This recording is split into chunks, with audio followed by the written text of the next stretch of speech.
इतिहास और नागरिक जीवन, कक्षा 8। न्यायिक संगठन।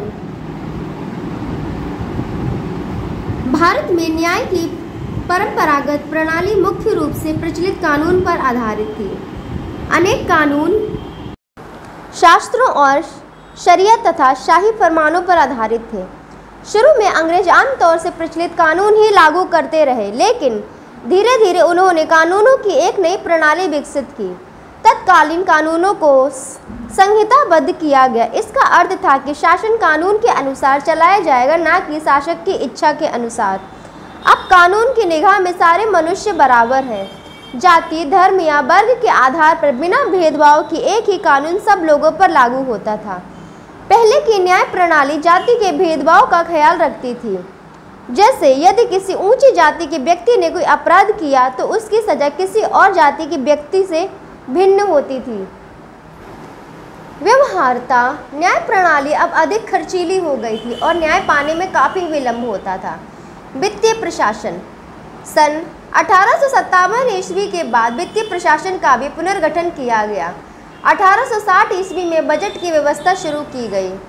कुछ समय बाद केंद्रीय और प्रांतीय सरकारों के बीच आय के वितरण के बारे में भी निर्णय लिया गया। डाकघर, रेलवे, अफीम तथा नमक की बिक्री और चुंगी से होने वाली आय को पूर्णतः केंद्रीय सरकार के लिए सुरक्षित रखा गया। भू राजस्व, आबकारी आदि स्रोतों से होने वाली आय को केंद्रीय और प्रांतीय सरकारों के बीच बांटा गया। इससे मिलती जुलती व्यवस्था आज भी चल रही है। अदालतों में मुकदमा चलाने के लिए स्टैम्प ड्यूटी नामक एक नवीन कर भी लगाया गया। 1892 ईस्वी के अधिनियम के द्वारा विधान परिषद के सदस्यों को बजट पर विचार करने का अधिकार दिया गया। अंग्रेजी माध्यम से शिक्षा देने की नीति बनी। अंग्रेज शासकों प्रशासकों ने भारत में आधुनिक शिक्षा का प्रसार इस उद्देश्य से किया कि अंग्रेजी शिक्षा प्राप्त भारतीय उनके समर्थक बन जाएंगे। अंग्रेजी भाषा के रूप में उन्हें संपर्क भाषा प्राप्त हुई, जिसके परिणाम स्वरूप वे अंग्रेजी साहित्य के संपर्क में आए। लॉर्ड मैकाले ने जब अंग्रेजी साहित्य की शिक्षा और अंग्रेजी माध्यम से शिक्षा देने की नीति बनाई थी तो उसका यह उद्देश्य था कि इस शिक्षा से ऐसे व्यक्ति तैयार होंगे जो आत्मा और आस्था से ब्रिटिशवादी होंगे।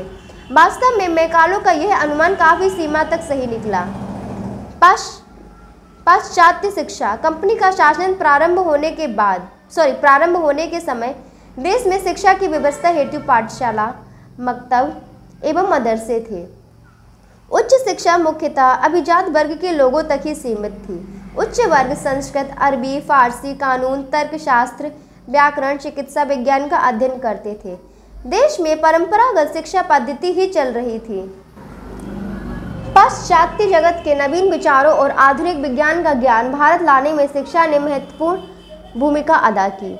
अंग्रेज भारत में आधुनिक शिक्षा आरंभ करने में अधिक सफल रहे। निसंदेह आधुनिक शिक्षा का प्रसार केवल सरकार के प्रयास से ही नहीं हुआ। इस कार्य में ईसाई धर्म प्रचारकों ने भी महत्वपूर्ण भूमिका निभाई। उन्होंने कई जगहों पर कॉन्वेंट स्कूल खोले। आधुनिक शिक्षा का प्रभाव। भारत में आधुनिक विज्ञान का प्रयोग 19वीं सदी के आरंभ में हुआ। उदारवादी आंग्ल शिक्षा नीति के चलते भारत में विज्ञान, तकनीकी एवं प्रौद्योगिकी का विकास भी हुआ। इससे भारत वैज्ञानिक युग में प्रवेश कर सका। विश्वविद्यालयों की स्थापना के साथ उनमें विज्ञान विभाग की स्थापना हुई। अधिकाधिक भारतीयों ने विज्ञान को अध्ययन के लिए चुना और विज्ञान के क्षेत्र में महत्वपूर्ण कार्य किए। चिकित्सा विज्ञान के क्षेत्र में महेंद्र लाल सरकार का नाम उल्लेखनीय है। उन्होंने 1876 ईस्वी में Indian association for the cultivation of science नामक संस्था की स्थापना की। 20वीं सदी के तीसरे दशक में इंडियन साइंस कांग्रेस की स्थापना की गई। साइंस कांग्रेस के अधिवेशनों में देश के विभिन्न भागों के वैज्ञानिक भाग लेते थे और एक दूसरे से अपने विचारों व कार्यों का आदान प्रदान करते थे। ये तस्वीर दी है प्रफुल्ल चंद्र राय की। प्रफुल्ल चंद्र राय, जगदीश चंद्र बसु, ये जगदीश चंद्र बसु की फोटो है। मेघनाथ साहा और वीरवंश साहनी जैसे कई वैज्ञानिकों ने ख्याति अर्जित की।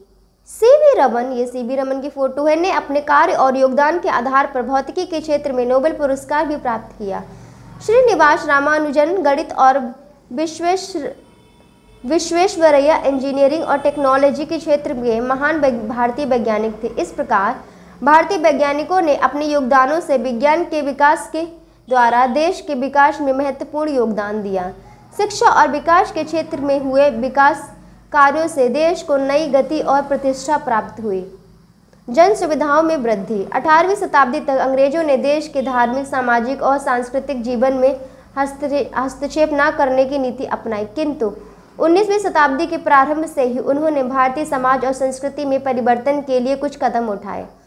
भारत स्थित ब्रिटिश प्रशासन कुछ सीमा तक भारतीयों में आधुनिक सोच पैदा करना चाहते थे, लेकिन वहीं तक जहां तक ब्रिटिश हितों को नुकसान न हो। अतः उन्होंने भारत में आधुनिकीकरण की संतुलित नीति अपनाई। इस नीति के तहत अंग्रेजों ने कई हजार किलोमीटर की रेलवे लाइन बिछवाई, जिससे आवागमन तेज हो सके व व्यापार को बढ़ावा मिले।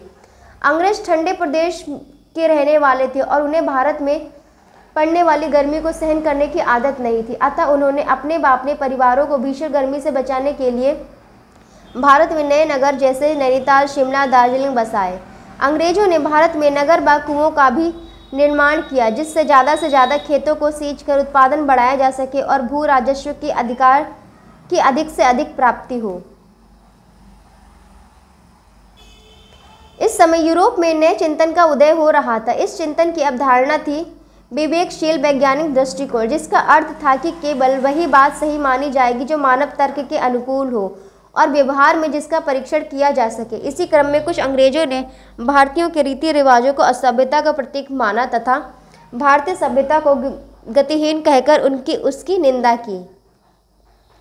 ये जो उस समय 1893 ईस्वी में जो रेल चढ़ी थी, पहली रेल यात्रा बोरीवली से थाने के बीच, यह 1853। उस समय भारतीय समाज में तमाम कुरीतियां आ गए थे, जिससे भारतीय चिंतकों ने सुधार करने का प्रयत्न किया। इस कार्य में कुछ ब्रिटिश शासकों ने भी सहयोग दिया, यद्यपि उनकी नीति धार्मिक मामलों तथा रीति रिवाजों में कम से कम दखल देने की थी। अंग्रेजों द्वारा अपने हित में किया गया भारत में आधुनिकीकरण अप्रत्यक्ष रूप से भारत के लिए लाभप्रद सिद्ध हुआ। अंग्रेजों द्वारा लागू की गई पाश्चात्य शिक्षा ने लोगों में नई दुनिया की ललक और जिज्ञासा जागृत की। पढ़े लिखे भारतीय समाज की बुराइयों का विरोध करने के लिए एकजुट होने लगे। नई सोच और विकसित ज्ञान ने समाज में फैले कई अंधविश्वासों व कुरीतियों को तोड़ा। रेलगाड़ियों ने आवागमन को न केवल सरल व सुरक्षित बनाया, अपितु यह छुआछूत व जाति प्रथा को समाप्त करने में भी सहायक सिद्ध हुई। और भी जानिए। 1835 ईस्वी में अंग्रेजी भारतीय प्रशासन की सरकारी भाषा बनी। शिक्षा के प्रसार हेतु 1904 ईस्वी में भारतीय विश्वविद्यालय अधिनियम पारित हुआ। अब यहाँ पे आपको पता लगता है कि हम भारत में हैं और यहाँ हिंदी सबसे ज़्यादा बोली जाती है, लेकिन फिर भी जो भी सरकारी काम होते हैं आज भी उनमें हम अंग्रेजी देखते हैं। जैसे कोई नोटिस वगैरह आता है तो आप देखेंगे अंग्रेजी में आया। क्यों? क्योंकि जब अंग्रेज भारत में आए थे तब वो अंग्रेजी भाषा लेके आ रहे और उन्होंने फैला दी भारत में। तो 1835 में अंग्रेजी को प्रशासन की सरकारी भाषा तभी से बना दिया गया। अब जो चीज़ कितने सालों तक हमारे भारत में रही वो एकदम से तो ख़त्म नहीं होगी, तो लोग उसको अपनाए हैं और अभी तक अपना रहे हैं। अभी तक इंग्लिश पे ही सब चल रहा है, इसलिए हिंदी एकदम से प्रशासनिक सरकारी भाषा अभी तक नहीं बन पाई, क्योंकि ये बहुत पुराने टाइम से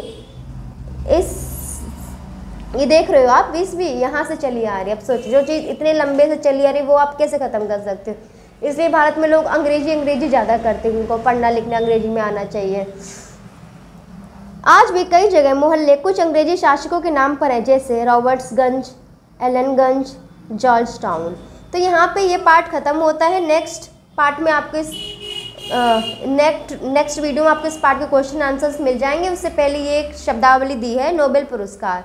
यह एक अंतर्राष्ट्रीय स्तर का पुरस्कार है जो विश्व के उच्च कोटि के साहित्यकारों, वैज्ञानिकों, अर्थशास्त्रियों, समाज सेवकों आदि को दिया जाता है।